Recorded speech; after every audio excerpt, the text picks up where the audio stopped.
We're going to make the claim during tonight's show that we're going to show the world how to solve famine. According to the story in Al Jazeera, which is really lowballing the amount of people who are basically suffering from the lack of food.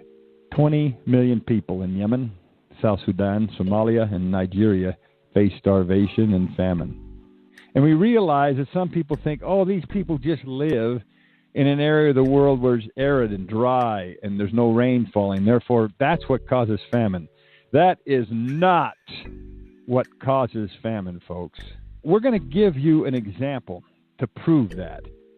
One of the most prosperous cities in the United States, a city that has more food and housing and an economic infrastructure, is probably in the top 10. I'm not sure where it ranks. That city is called Las Vegas, Nevada. Las Vegas is a city, an area of the earth that is arid and dry and should have people that are suffering that don't have any food. If, in fact, poverty and famine was caused by the environmental effects of the earth. That simply is not true. It's a false statement, and we want people to know that. Famine exists because apathetic or people who do not care exist, and governments exist that are corrupt. We can solve this problem virtually overnight. Now, let's hypothetically set up the situation where the Humanity Party is in power. The United States of America, in its bicameral Congress, in the House of Representatives, there's 2/3 of that House are Humanity Party members. In the Senate, 2/3 of the Senate are Humanity Party members. The President of the United States is a Humanity Party representative. What we're trying to say, let's set up the scenario according to the Constitution as it is, without changing a thing. Nothing's going to change. It's just that now the Humanity Party has power in the government to create law, to issue executive orders, to do these things. How would we solve famine countries? This is how we could easily do it. For those of you who don't understand the food stamp program, I'm going to try to explain it very simply. When an individual does not have enough money for food in the United States, they go down to their local social service office and they apply for food stamps. That application includes a lot of paperwork. If you were to go down to most social service offices in the United States where the poor gather to apply for food stamps, you would see women with 2 or 3 kids, and they can't even control their kids. They don't have the time to go down there, wait in line, and fill out all this paperwork, and then have their paperwork rejected because they didn't include certain things. Part of the requirements to get food stamps, you can't have any money in the bank, or very little. You have to be poor. There are certain economic requirements that say only these type of people can receive food stamps. In the United States of America, producers, look up the exact number for me, but I believe there's about 46 million Americans on the food stamp program, according to the reports that come out of the government. 46 million people. I can guarantee you that if we went through the 46 million Americans who had food stamps, and we actually tracked them honestly, that probably half are actually spending the money on the food to feed their kids and to feed themselves. So once you're approved for food stamps, there's an algorithm. There's an amount that's applied to you depending upon if you're single, if you have children, how many dependents you have. That is all considered to the amount of food stamps that you get. And you don't actually get cash.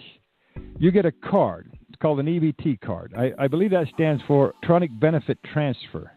This is a new thing that happened years ago. Before, like when I was a kid and some other people that are involved in our grassroots movements, when we had to use food stamps, they looked like cash, kind of. They were in a little booklet, and they were like coupons, and you tore them out. They were in $1, $5, $10, $20 increments. And you'd stand in line in a store, and your mom would pull out her food stamp coupons. And yes, it was embarrassing. Everybody's looking at her. Everybody's looking at you like you're poor, and you have to pull out these coupons that screams to everybody, hey, we're poor, we can't afford food, so we had to go to the government and get help. So, I want you to remember that there is an ego thing. There's a human pride associated with receiving benefits from the government. That's how you get them in the United States of America. Now there isn't any coupons. You simply get a card like a credit card. It's a loadable debit card, per se, that the government loads a certain amount of money on, that you can only spend on certain things that the government has determined you should be able to buy in the food stamp program. So this card, you can't go use that card and fake out the supermarket. You can't go in there and use that card and buy some cigarettes or buy some beer or something like that. You can't. It won't allow you to do that. This is where the fraud comes in. They go to somebody who doesn't get the card, and the person says, hell, I got to go spend $100 today in the grocery store, because the cashier who's checking out the person who's getting the food doesn't know who belongs to the card. They just don't know. Anybody can use the card. So somebody would say, I need $100 worth of food. If you let me use your card to buy the $100 worth of food, I'll give you $50. I'll give you $50. This happens all the time. So a person who's been catered and approved for the food stamps simply gives their card to this person. The person goes in, buys their $100 worth of food, comes out, gives $50 in cash, and the card back to the person. So there's a lot of fraud like that that's going on in the United States because the system is set up wrong. And we're going to explain how to eliminate all that, to eliminate the fraud completely. Well, let's just put it out there. The Humanity Party proposal is this, that we cut the paperwork out. We cut the paperwork completely out. That everybody that needs an EBT card for food, they get one. All you got to do is be a human being. Now, we can associate that with the technology that we have to the individual, through their DNA, through their fingerprint, their iris scan. There are many ways that will stop the fraud of an unauthorized person using an authorized person card. We can do that. But that still is not going to stop, for example, the unauthorized person saying, well, just go in there and buy me $100 worth of food yourself and come out with that food and put those bags in my car and I'll give you $50. It's not going to stop that. What's going to stop that is if everybody across the board has access to the same food, to the same benefits. Then nobody's going to do that. It would be worthless. But nobody's going to go up to another person and say, hey, if you buy me $100 worth of food, I'll give you $50 in cash, because they're going to have a card that can do that. That eliminates it right there. But our proposal is that the only products, the only foods that can be purchased with that card are good, healthy, nutritional food. No more candy, no more Pop-Tarts, no more sugary cereals. Nothing that is not good for you can be purchased with that card. Nothing at all. Now, that's a big thing, huge thing, because you got a lot of poor people out there, especially in the United States of America, are very, very unhealthy because they're on food stamps and their kids are used to eating all this unhealthy food. You limit it. You limit the amount of food that they can buy, restrict it, but you make it unlimited. You can have as many apples as you want. You can have many grains or specific cereals or milk or cheese or good food that's healthy for you. You can have an unlimited amount. Get your kids eating this. If you want to buy them Twinkies and Pop-Tarts and Cokes and everything else, candy bars, you're going to have to go get a job and get cash to do that. So we've just revamped the entire American food program. If we made it and took away all the red tape, so there's no red tape, that any human being that wants it can go down and register for the card, pick up the card the same day, register their information, whether it's Social Security number, their DNA, their fingerprint, whatever is associated with that card. When a person does that, they're going to be very careful how they use it, because when that card's associated with your fingerprint, you're not going to go misuse it because you know the government's going to be watching you. And there shouldn't be a problem with that. You go, you want something free, you're going to have to abide by the rules thereby that grants you the access to that. Okay, so person goes down, anybody in the United States gets their card, they have free access to all that food. Plus, the Humanity Party's way would give any person one free meal at any authorized restaurant that takes EBT cards per day. So a person really doesn't have to go buy any food. They can go to some other smorgasbord place, or even a restaurant that would sign up and be authorized by the government. A person can simply go in there and have one good meal a day. And they can't go in there and buy steak and lobster and all those things. I don't know if steak is pretty good for you in some cases, but the restaurants will also be restricted in what they can allow the people to have. But a person doesn't even need to prepare food. We just eliminated famine in the United States of America. Nobody can ever say that there's another person going to bed without food. No more food banks. No more people standing on the corner saying, I don't have any food, because we all know that would be a lie. We just eliminated that completely, 100%. Yes, there's going to be more jobs created in the sense in the government jobs. Yes, it's going to cause government to increase somewhat because you have to oversee this program and make sure that the restaurants and the food manufacturers are actually authorized, that their food is good quality, that you're allowing the people to buy. So, based on that, and we want you all to make notes and challenge that any way you can. We were in power, we just eliminated famine in the United States of America. So how are we going to do that over in Yemen, South Sudan, Somalia, and Nigeria? Because they're the ones that really need the food at this point. There are not all the starving children in the United States of America, as these charitable organizations claim. Charitable organizations simply just want to make money off their greed versus your sympathy. That's what they want. But over in these other countries, it is devastating. Here's how the Humanity Party could do it. We simply tell these countries this. We want to extend our electronic benefits transfer cards or extend our food stamp program into your country. We will extend it. We will cover the 20 million people. Now, instead of the 46 million people on food stamps in the United States, the United States government is backing 66 million people throughout the world. And these people's cards, these people's food stamp cards, are authorized by the exact same things as the American cards. We simply go up there, we have the technology, we fly over the machines and the cards to print them up, take a picture of the people, take the DNA, whatever they have to do, give these people the cards, and announce it to the corporations of the world. These people have cash in hand. They have these cards that are backed by the United States government. They have power in their hands and money. Go get that money, capitalists. Go get that money. And you can bet your bottom dollar that they're going to run right over there. So along with that card, you've got to provide them with temporary food until the American corporations or the world corporations, the food corporations that are profiting off the food stamp program can make it over there to these countries and set up shop. Because guess what? Current food companies love the current American food stamp program. Kellogg's does because you can go in there and buy Frosted Flakes. Hershey's does because you can buy candy bars too. These corporations of all the unhealthy foods, they simply love the government's subsidizing their products, because that's exactly what it is, subsidizing their products.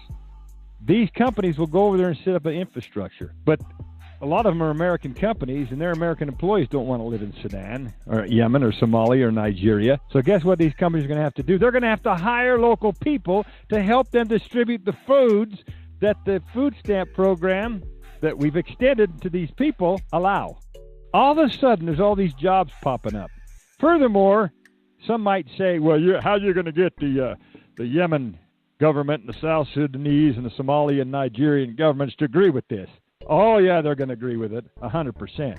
Because remember, the Humanity Party is in power. We can make them do it by simply saying, we're going to cut off all of your help. Because obviously it isn't working. There's famine going on in your country. You're not doing enough to stop it. No matter if it's from insurrection, no matter what the cause of famine is, we're not going to get into that. Your government is not working for these people. So we're asking you, we're not saying let's go in there and make Somalia, Yemen, Sudan, and Nigeria American countries. We're not saying that.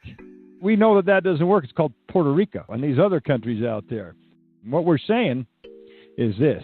Few governments let our corporations in there. These corporations will go in there. They'll have their own security force there to protect their drivers and their distribution. And they'll need local help to do that. And they'll start hiring people. It's a win-win situation for those areas of the world. Because once that happens, an economic infrastructure will begin to grow. There'll be Las Vegas, Nevadas all over the plains of Sudan, Yemen, Somalia, Nigeria. They'll find the water from somewhere, or they'll ship it in. They'll get it there if the people have money in their hands. Power comes from money. We all know that.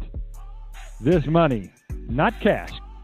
Can you imagine how those countries will start flourishing? Jobs that will be created.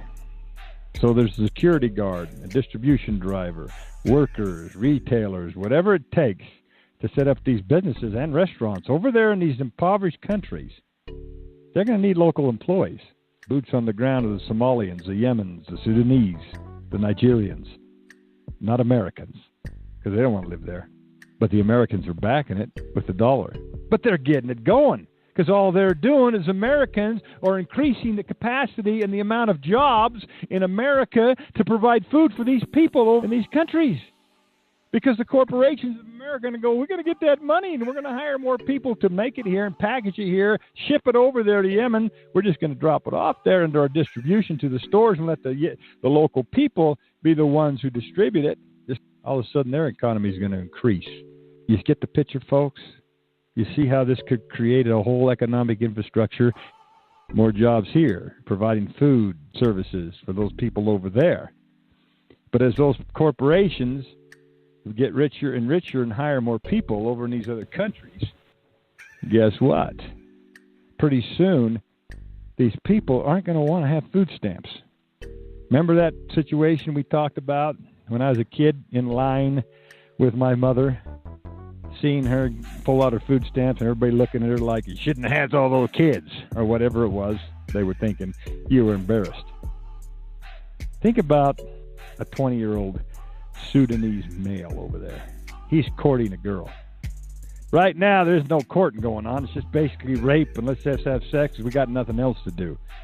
But that girl wants somebody to take care of her. And that Sudanese man has nothing. Can't provide her with anything. Now he has a job.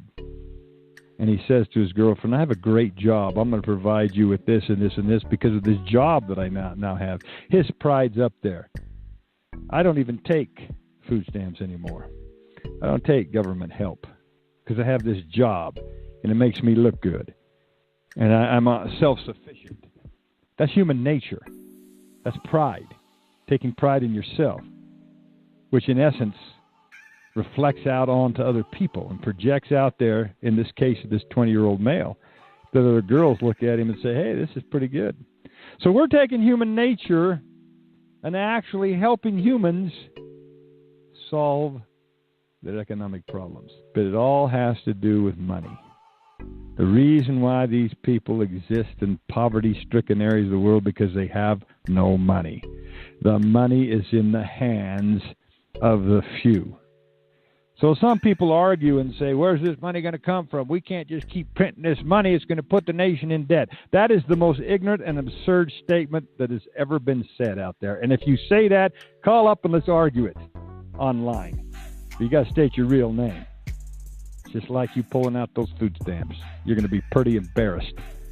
Because the fact is this, and we discussed the way to explain this to people. If in the United States of America, let's say the United States of America was attacked by China, to what end, how much debt would the United States of America go into to fight and defend themselves from China? Unlimited amount. The national debt of the United States has been going up ever since after World War I. Ever since the Great Depression, it keeps going up and up. It'll always go up and up and up. Because what you have out there is a pool of money that everybody wants to be rich, being involved in. So you got people out there desiring, I want to be rich. I don't want to just get by. I want to be rich. And if there's $100 in the pool and there's no money but that and you don't print anymore, then people got to fight over that $100, and there's only going to be one out of the 10 people that are going to have most of that $100. And then the other people, the other 9 people, it's impossible for them to get rich. It's impossible because there's not enough money. It's in the coffers of the wealthy.